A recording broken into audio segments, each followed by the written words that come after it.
What if the biggest thing slowing your business down is you? Not because you're doing anything wrong, but because the very skills that built your company are now possibly capping your growth. In today's episode of Profit with a Plan podcast, we're going to be discussing why founders become the bottleneck and why adding more AI and automation often makes things worse, and what it really takes to build a business that runs without you holding every piece together. If growth has started to feel heavier for your business, it isn't, instead of being freer, this episode might be for you.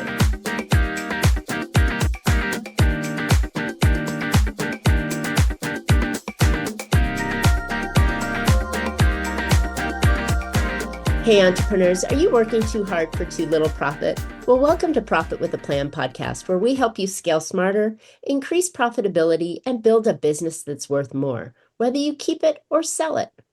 I'm Marcia Reiner, business growth strategist and the profit booster behind Infinite Profit. I've helped countless entrepreneurs to turn their businesses into highly profitable and sale-ready assets so they enjoy more income now and a bigger payday later. So join me for practical strategies, expert insights, and proven steps to make your business more profitable, more valuable, and built to last. But before we dive in, I've got something special for you. If you're tired of flat revenue or marketing that just doesn't seem to pay off, the new Profit Booster Growth Map might be for you. In just a few minutes, it shows you exactly how to bring in more qualified clients and plug those profit leaks that are eating away at your cash. Go get your free Profit Booster Growth Map at profitbooster.biz/growth map and start turning missed revenue into real money. All right, let's jump into today's episode. My guest today is Damon Flowers, a business growth strategist who has spent more than 22 years scaling and exiting companies, including growing one from $3.5 million to $30 million in just over 2 years.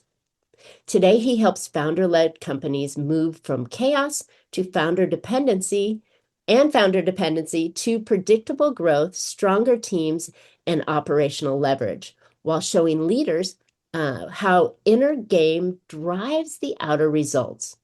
We're talking about how to stop the bottleneck in your business and what's really takes to scale without holding everything together yourself. Damon, welcome to the show. I hope my mouth can continue to work for the rest of the show. Oh, I appreciate it, Marcia. I'm super excited to be on your show today. Yeah, me too. I'm really excited about this topic that we're going to go into. We've kind of shifted a little and evolved it as we've continued our conversation offline. But before we get started, how did you get in the space of operations and really getting that to work better? I know we don't wake up each morning and go, this is what I'm going to do. Right. Yeah. Yeah. It's definitely been a long and winding journey. To kind of keep it short, I used to work in corporate America and professional services and fulfilling what sales sold. Right. So getting this bag of goods at a company, being like, oh, okay, yeah, sure, we can do that. But ultimately, realized early on that I was not built to work for other people. In fact, in my first job, I got fired because I asked too many questions and kind of rocked the boat too much, right? They were just like, listen, kid, just do what we say, right?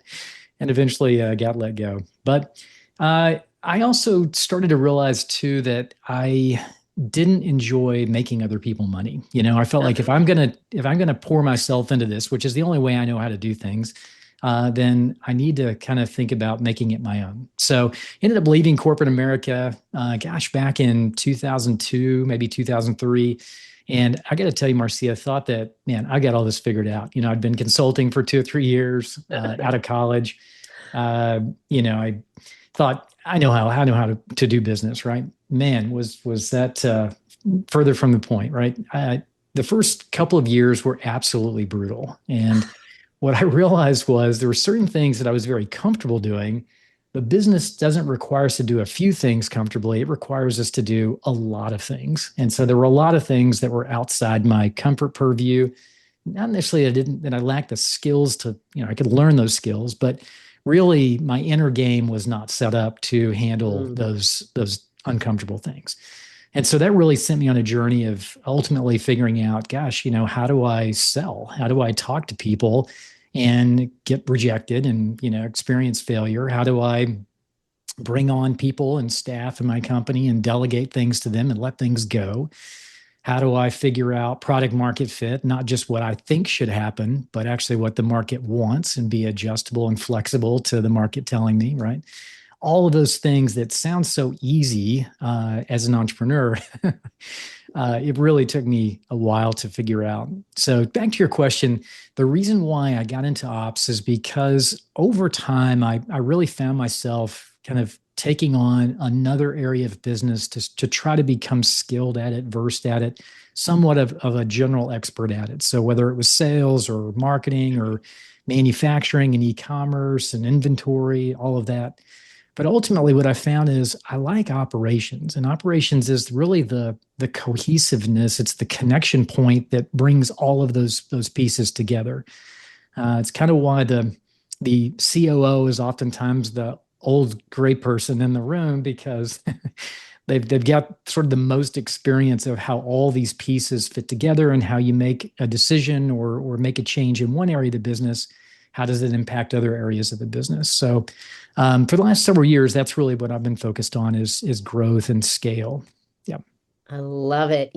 That was the perfect definition of business development and coming out of the gate. I'm sitting there going, yeah, that was, yep, Yeah. nodding away at your experience, not to laugh at you, but to laugh with you, going, yeah, that is the perfect example of what business comes with when you open the doors. You think, I know this thing, and it's the farthest from the truth that you have. But I love that you landed in the operation side because that's truly where the sales, okay, the CEO creates this idea, the salespeople go out, first of all, you market it, then the salespeople go out and deliver, sell it, and then you got to deliver on it. So, I mean, putting all those pieces together, you are the glue that holds the company together and makes all those promises that were made on the front end turn into money on the back end. So you chose the right area that needs people like you. So thank you Yeah. for taking that path. I don't know if it's being a glutton for punishment, but yeah. Exactly. Exactly. Gosh. All right. Well, today we're talking about how the business owner gets in the way. And I love the angle that we're going to play on this, where we're really talking about how today's systems. And funny, I just wrote a blog post on this that went out this week on how systems of yesteryear may be getting in the way of your growth, holding you going forward. So I'm just really excited that you're on the same line with this, because that can let go, right? You could be working on um an old computer run, and you just need to reset it, right? Or reprogram it, or do something. I guess the picture of what I was trying to explain landed flat, but a reboot. We A got to reboot. Yeah. reboot our company systems to make sure that the business owner isn't holding us back, right? Tell me about Yeah. that. Yeah. So, over the last 6 months to a year or so, we began to kind of realize that business has been outsourcing its processes for years. Mm. So a business has outsourced itself, it's outsourced its sales into a CRM system, and it's outsourced its customer fulfillment into another SaaS tool, and it's outsourced its legal or contracts or its communication, right? And so as we began kind of looking at this, what unfolded was ultimately a white paper we just recently wrote that looks back at the trajectory of business over the last 50 years and why we are where we are today as a society, right? Why our businesses run the way they are today. And it's interesting when you think about it. So to kind of flash us back in the 70s, we probably remember, and I won't go back before, let's say 1975, but prior to that, business was run with lots of ambition, a good smile. You could talk and you had a Rolodex, right? Your ability to just pick up the phone and fax and, make things happen. And a That handshake. and a handshake. Yeah, that's what pushed business forward, which was great, right? Ultimately, though, we see Steve Jobs come along, right, and Bill Gates and the the rise of the personal computer, and we now start to see computers starting to get on desks inside of businesses. And at that time, then we wanted to scale beyond what was just in people's heads, right? So now we're using computers to start doing that faster. So if you recall, I think it was back in 1987 that ACT, the first CRM system, Oh came gosh, I out. remember that. Yeah, long time ago. So this ability Yeah. to now start putting contact records and things like that in this system. And what happened then from, that time through about the early 90s, mid 90s, was the rise of computer systems that tried to solve these problems in these very siloed Mm, effects. Well, then from 2000 to about 2015, we start to see the rise of SaaS. So Salesforce was the first group that coined that term, SaaS and subscriptions. I believe that was in 1999. And now we start seeing this explosion, if you will, this Cambrian explosion of SaaS products for lots of different services, right? Um, and so now, if again, we had tools for marketing, we had tools for sales, we had tools for mm, legal, we had tools for everything. So this big explosion. And what we see now is staff and employees and the founder now cycling between more and more and more tools on a daily basis. We now see that even in a short period of time went from 8 tools to 12 tools to 16 mm. tools to 20 tools. And sometimes, the bigger the company, sometimes more tools might be even necessary. And you can think about now the bridge, if you will, is the founder or is the management team, right? That are now sort of trying to oversee all these various tools that have all of this data. And then so in kind of 2015 through about 2020, 22, we start to see the rise of integration software. So Mhm. Zapier and Make and later N8N. In fact, I think Zapier maybe came out in, I think, 2011, start driving adoption in about 2015 or so.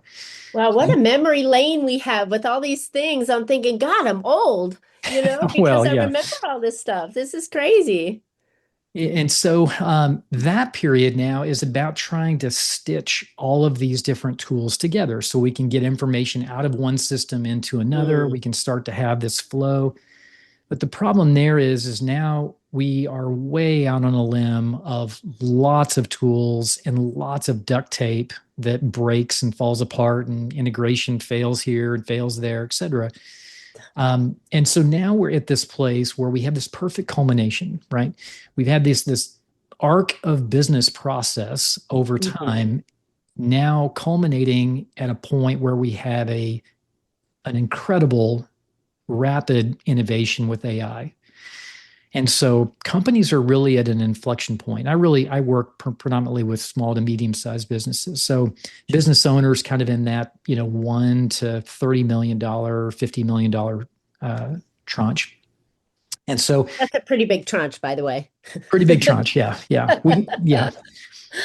So now, business owners and businesses are finding themselves in this inflection point of this is how business has been done for as long as I can remember back. Some of us it's 10 years, 15, 20 years. But now I've got to do it so much faster. I've got to make faster decisions. I've got to pivot quicker. You got to find product market fit faster. There's a lot of risk. There's a lot of uncertainty. We have this explosion of risk and uncertainty in our world that's like quite crazy, right?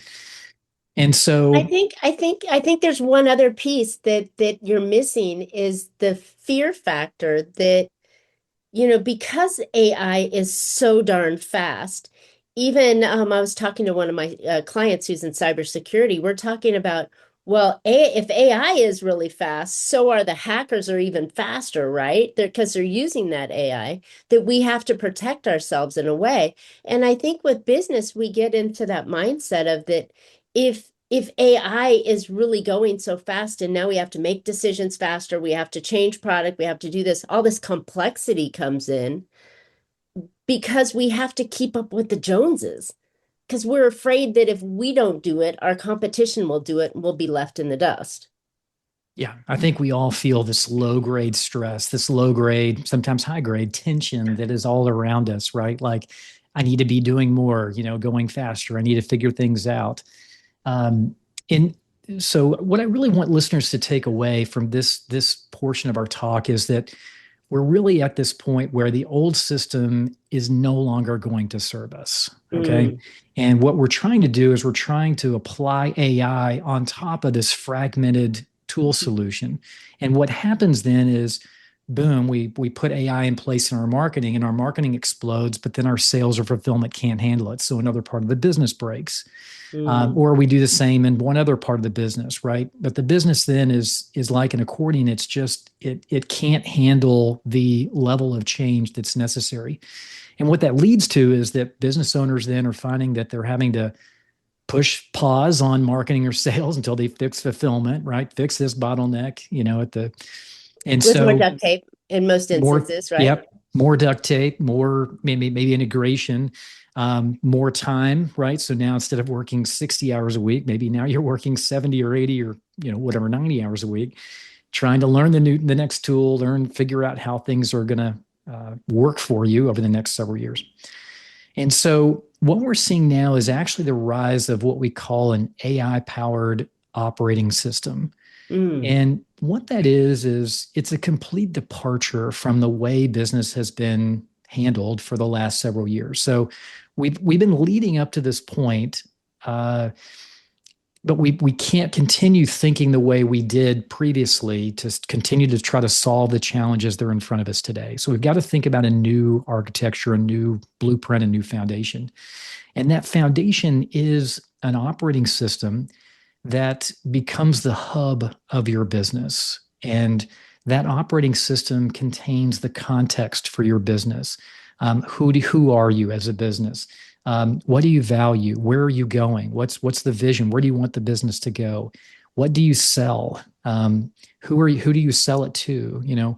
What do they want? As we begin to build the hub, the operational hub with these types of questions and answers, we can now start to bring what used to be siloed in all these various places. We can now bring that into a single source of truth, organized for people, also organized for AI, so that now we're in alignment. Leadership and our staff are in alignment with where we're going.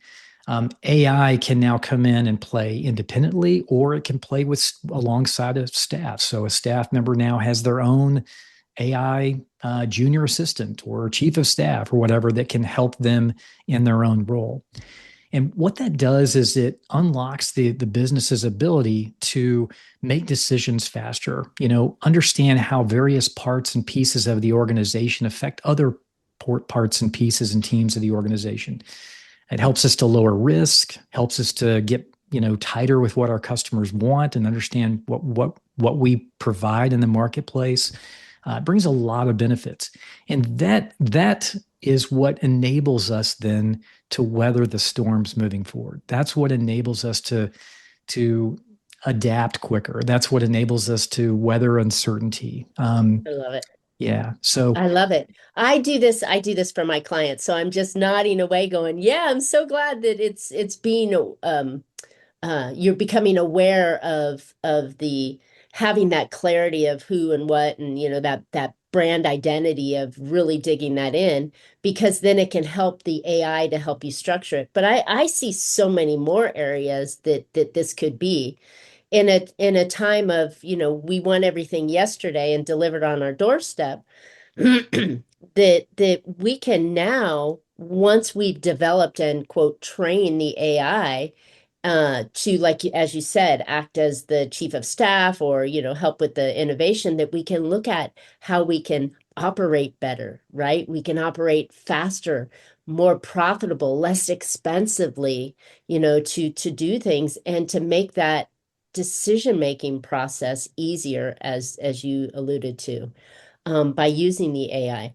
But are we still fragmented? I mean, are we going, is this change going to turn, the business up on its end, or are we going to be able to do this easily and gently? Hey, quick pause here. If you've ever wondered what your next smartest move should be to grow your business, well, I've built something for you. It's called the Profit Booster Growth Map. It takes only about 2 minutes. It's totally free and it shows you exactly where you're leaving money on the table and what to fix first. Go grab it for free at profitbooster.biz/growth map. Then come right back to the episode. Yeah. So depending on what phase of business you're in, right? I think your listeners are probably in a range of different stages from maybe just starting out and not having product market fit to maybe you do now and you're selling and maybe you're at 500,000 or 1 million a year, all the way up through maybe business owners who might be on the tail end of thinking about exiting, right? And looking maybe at what's lying ahead and saying, I'm not sure I even want to play in the game in the world we're Oh, moving into. bug. Yeah. And so there is a path forward to make this transition. But what I really want to drive is that the old way of doing it will not keep up with changing times. So, And I just like, think that's why I asked, are we going to have to turn ourselves on our end to make that happen, or is it going to be smaller shifts? Because we can't keep doing what you did yesterday will no longer work today. We know that. And if you keep trying that, you're just putting the square peg into the round hole or hitting your head against the wall. So how do we start to shift that in a way that says, okay, I'm going to implement, and maybe where can I implement first? yeah, great question. So there is a transition, and that transition involves the setup, if you will, of an operating system and thinking about building a hub in your business. And as we start to build that hub, let me kind of paint a picture for your listeners. So the newer models that we're seeing for business, and these are not just models that are going to be around for a year, it's not the next trend. This is really the next generation of business for the next 10, 15 plus years. That model looks like a hub or an operational hub in the middle. And then on the spokes, you've got marketing and you've got sales and you've got product, fulfillment, finance. And so that hub is where the context for the business lives. So we talked a little bit about that. Where's the business going? What are we focused on this quarter? Who do we serve? What do we sell? All of that. Job roles, SOPs, right? A lot of that stuff all fits in there nicely. That's also where the AI now contributes to growing the business, not out in marketing, because if you have AI working out in marketing, it's isolated now and not able to help AI over in sales or over in product or over in fulfillment, right? So we're centralizing our AI empowerment, and that way sales takes advantage of the capabilities that are supplied. Marketing takes advantage of the capabilities through AI that are applied. And we could talk more about what this looks like. For instance, AI is deployed almost exactly like you would bring in a new staff member. It's got a title, it's got a role, it's got access to skills. It has access to certain parts of the business, but not other parts of the business, right? It goes through a training exercise. It's released out into kind of a staging environment. And then, over time, it gets let go out into the real world. And what we're describing is exactly the way that you would bring on a new staff member. You wouldn't just turn them loose with your best clients, and say, here's the credit card, knock yourself out, right? You would make sure that they knew what they were doing as you were sort of release them into the wild, right? Right.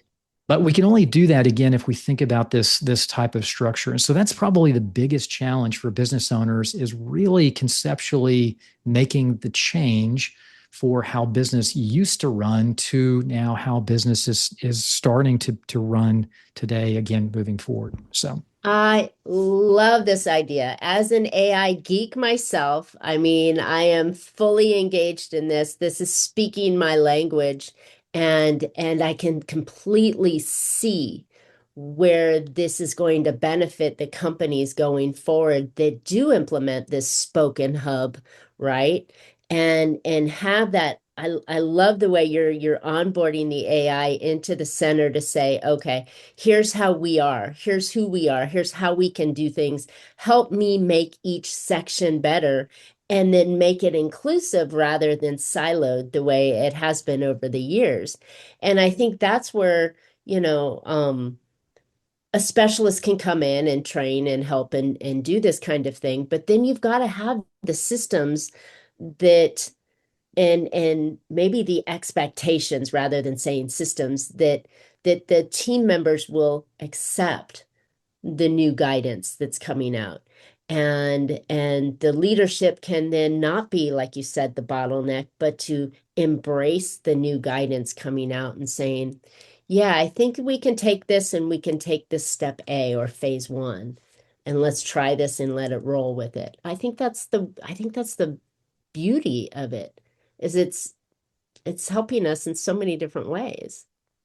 Yeah, it is. And I've got to share that I'm not the type of individual that is promoting we should all just deploy AI in our business and fire all of our employees or staff. That is No. nowhere You still far. need humans. Yeah, well, Humans are essential. Yeah. yeah, for lots of reasons, by the way. But including the fact when you look at nature, nature is made up of trees and plants and flowers and water and air and animals and bugs and everything, right? And it all works together.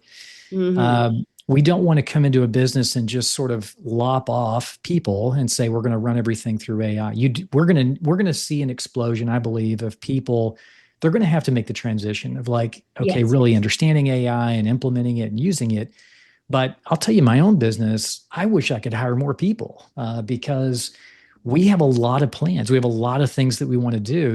You can only, as an individual, work on AI so much. But if I had more and more people as a part of our team, we could do a lot more and much quicker. That's So perfect, because AI is the brain power. You still need the arms and muscles and body parts to go out and do the actual tasks and activities that are required. Um, AI is still a computer run program that sits on a computer somewhere and can grab data, but it cannot go out and shake hands with your client, or it can't necessarily take the product that was built by AI or even on the plant, if we're talking like that, right? And deliver it to the customer so the customer can have the experience. And I always like to think back, we all hated that phone tree, right? Oh, you're welcome to Infinite Profit. Press one to talk to Marcia, press two to talk to Damon, press three to talk to. Nobody wants that kind of environment. So the human is still essential for the client face, right? they are, yeah. And the human is still going to be necessary for designing the systems and, figuring out what's right and important for our business and how are we going to continue to market and the channels and the content we want to develop and all of that. We're not at a place where we can just push a button and sit back and AI just runs our business for us and We'll get fat. delivers a 20 to 25%, return every year for the next 10 years, right? And puts money back in a treasury account and, does all the things, right? We still need people to really 1,000%. help run the business forward. Yeah. 1,000%, because our customers are people, Yeah. and people want to talk with people. So I get that on there, but I think that having the brain power to help you think about how can I deliver my service just on an operations level? How can I deliver my service, after I've done the product fit, right? And I know that that's the right product or service, but how can I deliver it in a more efficient manner, right? Where I can cut costs for putting that product together and deliver it to my client in a more cost effective manner. Then my pricing, I become more profitable, and my customer can actually spend less on the product conceivably, right? And everybody's happy. And in an economy where, prices keep rising, and, we keep having to pay people more so they can afford to pay for the prices, this could be a win-win. It could. Yeah. And it could. There are, obviously we're in a place where we're kind of sandwiched between AI is either going to, there's a 20% chance that humanity will die, or a They're going to 50, take over the world. yeah, or 50% job loss, and kind of somewhere in between. But, we can't get too negative about it either, right? No. So all of us have a choice of either saying, gosh, the sky's falling. What do I do? This is crazy, and just being negative, or we can choose to say, great, where's the opportunity, right? Where's the opportunity? How do I take advantage of it? And looking forward to what's coming from more of a positive sense, because we can't do anything about, you know if humanity dies in 5 years because of whatever AI went on a rampage, it won't matter. But how we live in the moment, day by day, that's what matters. And I think that's you can't stop progress.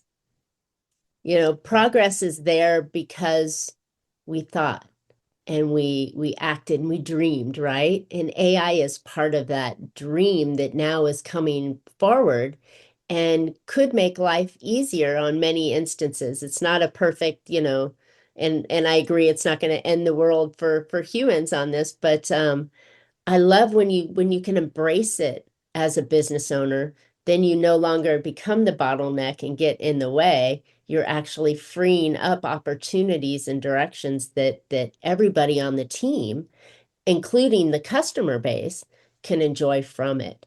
And I think I like that outlook and the mind shift that you have to make to be able to welcome AI in here. So instead of trying to still do things on DOS, right? We all know we Right. used to do things on DOS or Act, right? As you Yeah, mentioned, and now we've got these softwares that really, all I have to do is identify the client and I can have data on them so I can make better decisions and help them better, right? This is a win. And I think it's something that we should all embrace. So, for sure. Yeah. yeah. Well, Damon, this is great. Thank you for sharing the history for us because that took me down a road that I participated in for a long time. Um, and then you showed us the outlook and how simple this could be to start to implement it and where the best place is to implement it. But where can listeners find out more about you and your company so they can go and start to get better ideas? Yeah, I appreciate it. So our company is modernoperators.com. Like the name suggests, we're really about the modern capabilities of business and building a durable business moving forward. And so the best place to find us, reach out to us, is modernoperators.com/start. And there you'll be able to sign up for our newsletter if you want, or check out some of the white papers we have, look at our YouTube channel, or even just book a call with us. So kind of a choice for you to decide, how we want to play together. Love it. Love it. And you mentioned that you have this white paper that you just built, and it's in more detail than what we discussed on here with the evolution of AI and how you can implement it, right? Yeah, so really a deep dive looking again at the history and why we are where we are. We also have another white paper that goes into depth on the ownership, if you will, of this operational hub today. So operations has also changed dramatically since, 10, 15, 20 years ago. Operations was kind of a side thought and, handled catastrophes and fires that came up and other things. That role has radically changed. And when we get that role right, again, it's the cohesive glue that allows the company to move and scale forward very quickly, which is necessary in these current times. So we've got another white paper also that talks about those changes as well. I love it. So being aware is the first step of innovating and staying on top of things. And as business owners, we really need to stay on top of things and not be the blocker for innovation, internal innovation, external innovation, product innovation, or even thought innovation. Yeah. And I think these white papers are fantastic for that. So thank you, Damon. I love what you said, by the way. Awareness is the key when we start to become aware of something new, a new change. And I also like to say that clarity is the first multiplier. When we start to get clear about what we're solving or where we're going, et cetera, Mm. that's where the real unlock happens. Ooh, speaking my language. Love it. All right, cool. Hey, listeners, thanks for tuning in today. I hope you picked up some valuable insights and actionable ideas that'll help you make your business more profitable. And I think thinking the way that Damon has brought out will really open up some doors and possibilities for you to move forward in business with new systems and new operations rather than trying to fix the old ones with more duct tape. So I'd encourage you to go visit his site and grab those white papers and even book a call. All right, before we go, just a reminder, if you're ready to bring in more of the right clients and keep more of what you earn, go grab your free Profit Booster Growth Map. It'll pinpoint the top 3 moves to grow your revenue and stop your leaks fast. Go get it anytime at profitbooster.biz/growth map. And just note, you're going to get the growth map. You're not going to get a sales call. You're going to get some information and some ideas. And if you like it and you're looking for someone to help you implement it, then give us a call. But otherwise, you're going to walk away with some ideas. So go check it out.